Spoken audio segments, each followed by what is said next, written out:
nombre es José María González Ligi, soy profesor de Introducción al Derecho, actualmente en la cátedra. Vamos a ver en este seminario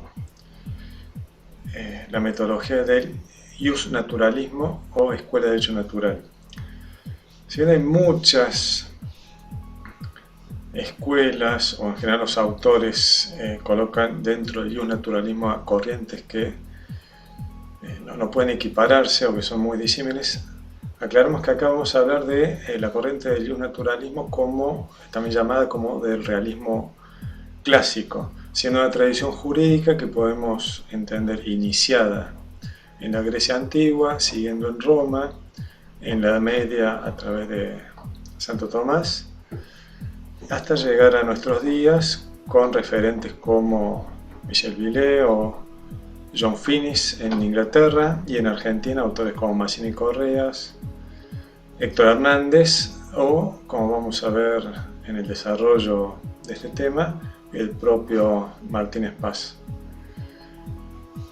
Insistimos en este tema que la tradición y el justnaturalismo la podemos encontrar en su origen en Grecia, a partir del descubrimiento de lo que ellos llamaban el logos, o este principio ordenador del universo, de las relaciones, del movimiento de la naturaleza, que incluía también las relaciones humanas.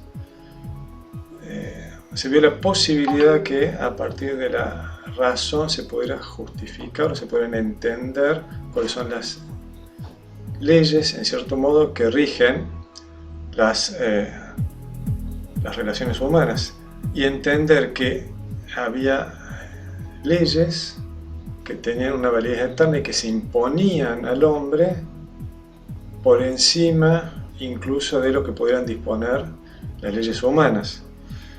Ejemplo de esto, por ejemplo, tenemos en la obra de Sófocles, Antígona, donde la protagonista se enfrenta con una disposición del rey que le prohibía enterrar a su hermano. Había una prohibición, entonces se enfrenta. El rey que reprocha a Antígona porque incumplía la ley humana. Y fíjense el diálogo que se genera. Le dice el rey: ¿y tú confirmas o desmientes haber hecho eso? Y Antígona le contesta: lo confirmo, sí, yo lo hice y no lo niego. ¿Sabías que estaba decretado no hacer esto? Sí, lo sabía, ¿cómo no iba a saberlo? Todo el mundo lo sabe. Y así todo, ¿te atreviste a pasar por encima de la ley? Y fíjense la respuesta de Antígona, dando hincapié que había leyes que se imponían o que eran superiores a la ley humana. Le contesta: no era Zeus quien me lo había decretado, ni Dike, compañeros de dioses subterráneos. Perfiló nunca entre los hombres leyes de este tipo. Y no creía yo que tus decretos tuvieran tanta fuerza como para permitir que solo un hombre pueda saltar por encima de las leyes no escritas, inmutables de los dioses. Su vigencia no es de hoy ni de ayer, sino de siempre. Y nadie sabe cuándo fue que aparecieron. No iba yo a traerme el castigo de los dioses por temor a que pudiera pensar alguien. Acá vemos como claramente se establece que hay leyes cuya validez, cuya obligatoriedad no dependen de lo que pueda decir o sostener una autoridad o un gobernante. Lo mismo pasó en Roma. Roma también se entendió que podía conocerse por la razón aquellos, podríamos decir, principios jurídicos que rigen las relaciones de todos los hombres. Salió ahí este concepto del ius gentium o el derecho de gentes, sabiendo que había un inconveniente: cómo aplicarle el derecho romano a quienes no eran ciudadanos romanos.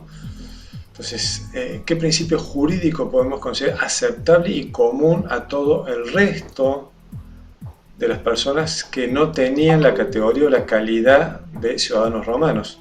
Y aparece esa idea de el derecho de gentes. Y volvemos a citar a Gallo.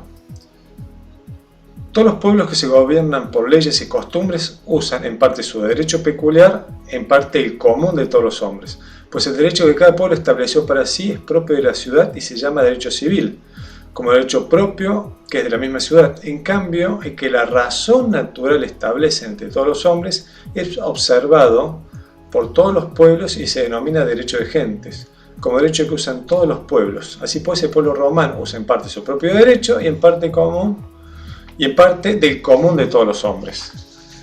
Nuevamente tenemos esta idea de un derecho que puede ser conocido por la razón como un derecho realmente existente en las relaciones humanas, independientemente de que sea reconocido o que sea sancionado o que sea impuesto por la autoridad. Esto también lo tomó Santo Tomás, que en realidad también esto tiene su tradición en lo que había escrito Aristóteles en la Ética a Nicómaco, de distinguir lo justo natural y lo justo positivo. Aquello que se impone como justo por la propia, y que puede ser conocido por la propia razón humana, y aquello que es justo o obligatorio por haber sido así impuesto por la ley humana. Entonces, este doble orden de lo justo como legal y como natural no estaban en contradicción, sino que forman parte del derecho vigente. Lo que obliga al hombre son ambos aspectos. Lo justo natural, insistimos, aquello que se impone como algo propio de las relaciones humanas y que puede ser conocido por la razón y que obliga, independientemente de que sea sancionado o que sea impuesto por una autoridad humana, y lo justo legal, que efectivamente depende de que sea sancionado por quien ejerce la autoridad. A esto le podemos llamar la línea clásica del derecho natural o del realismo clásico. También se conoce con ese nombre, el realismo clásico.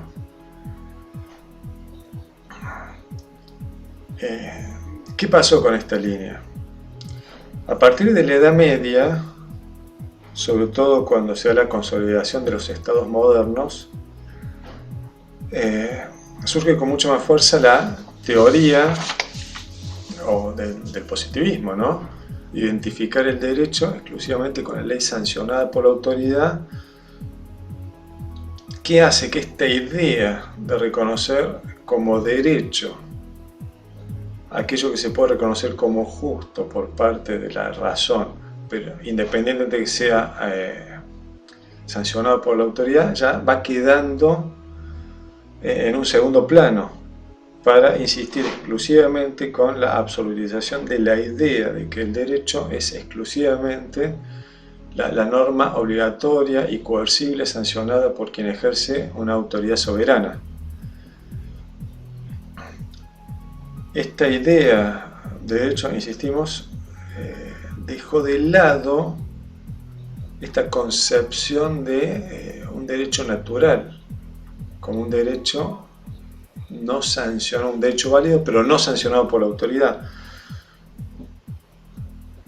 Cuando renace el derecho natural, y renace a partir de la Segunda Guerra Mundial, en base a la experiencia de lo vivido, principalmente por aquellos estados totalitarios que a partir de leyes positivas habían cometido actos de lesa humanidad, podríamos decir, o de algún modo habían impuesto ese totalitarismo a partir de leyes positivas, es decir, ordenamientos jurídicos sancionados por quien ejercía la autoridad, insiste, hasta una autoridad legítima. Pensemos en las leyes nazis de discriminación y de ataque contra los judíos, fueron sancionadas durante un régimen, por decirlo, democrático. El gobierno nazi fue elegido por mayoría y sancionó leyes, simplemente para dar unos ejemplos. Esa confiscación de bienes a los judíos simplemente por el hecho de ser judíos, la prohibición de que sean funcionarios o empleados públicos, las prohibiciones que pone a ejercer la profesión a personas no judías. Un médico judío no podía atender a una persona que no fuera judía, y leyes como esa que, insisto, fueron leyes sancionadas por una autoridad legal, formalmente legal. A partir de ahí se empezó a volver a las teorías del derecho natural. No puede ser contenido del derecho cualquier norma. Tiene que haber alguna pauta que le dé un mínimo de contenido aceptable. Entonces, volvemos a la tradición naturalista de reconocer como derecho aquello que la razón me permite conocer como justo. Y en esto también vale destacar lo siguiente: la oposición naturalismo y positivismo no ha sido generada por esta línea del naturalismo clásico, porque como ya vimos en la tradición aristotélica o tomista, se reconocían dos ámbitos de lo vigente: lo justo natural y lo justo legal, no como contraposición, sino como formando parte de un mismo ordenamiento jurídico vigente. Esa contraposición y naturalismo y positivismo principalmente la generó el positivismo a través de la absolutización del concepto de derecho, sobre todo a partir de la aceptación de como único método científico el método positivista o el método experimental. Entonces, reconocer como única posibilidad de estudio científico del derecho el estudio de aquello que es, en cierto modo, lo expresable del derecho a través de normas positivas, normas sancionadas y por lo tanto verificables. Pero en esto también tenemos que entender o aceptar de algún modo, o ver que los temas complicados que hoy podemos establecer en el derecho, el reconocimiento de los derechos humanos, el reconocimiento de que hay ciertos derechos que son imprescriptibles, de que es posible establecer derechos difusos y ser ejercidos por la comunidad, los alcances del respeto por la libertad de conciencia, el problema de la objeción de conciencia. Todas son cuestiones que al positivismo le resultan muy complicadas de encarar, pero que en cambio en la doctrina o en la teoría clásica del naturalismo se pueden afrontar con mucha más facilidad y con muchas más herramientas, porque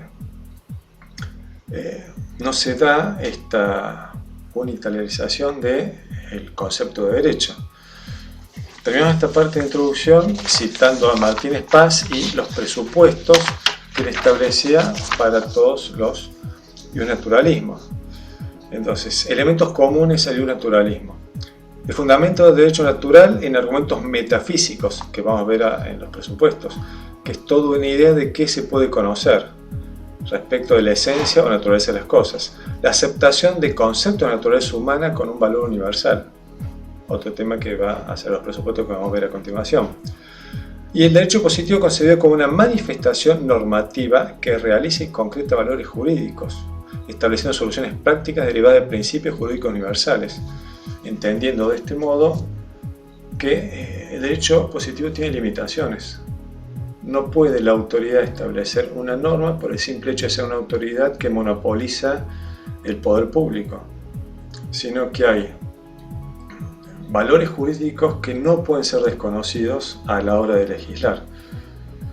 Entonces, a partir de esta introducción vamos a ver cuáles son los presupuestos que debemos considerar en el derecho natural, que lo justifican y que fundamentan su planteo posterior.